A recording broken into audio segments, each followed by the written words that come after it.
Welcome to my mini vlog.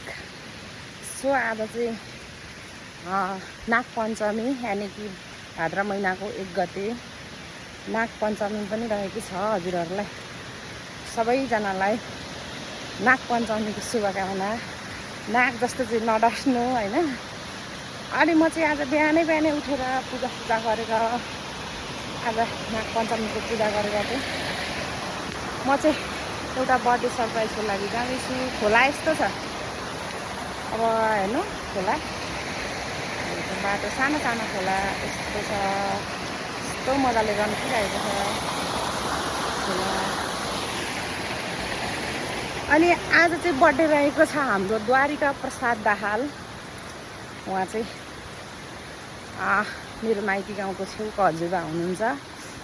उहाँलाई चाहिँ उहाँको कान्छी छोरीले चाहिँ आज बाबाको जन्मदिन अनि नागपञ्चमी पनि रहेछ। अनि म चाहिँ उहाँको छोरीलाई चाहिँ सानीमा भन्छु, हाम्रो भाषाबाट चाहिँ छ्यामाले चाहिँ मलाई केही समय अगाडि नै टेक्स्ट गर्नुभएको थियो।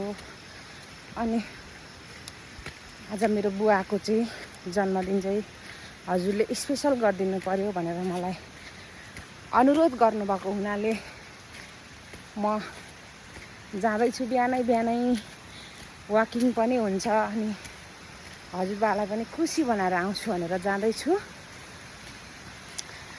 बर्खाको टाइमले गर्दाखेरि हाम्रो यो मादी नगरपालिकामा रहेको पूर्व पश्चिम राजमार्गको चाहिँ एकदम अलपत्र नै छ।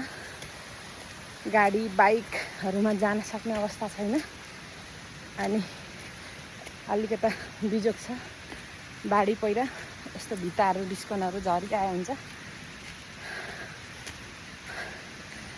बाँकी अपडेट चाहिँ टिकटकमा आउने छ भन्दै उकालोमा सास पनि बढेको स्यासले पनि भएको। Thank you for watching. Bye by.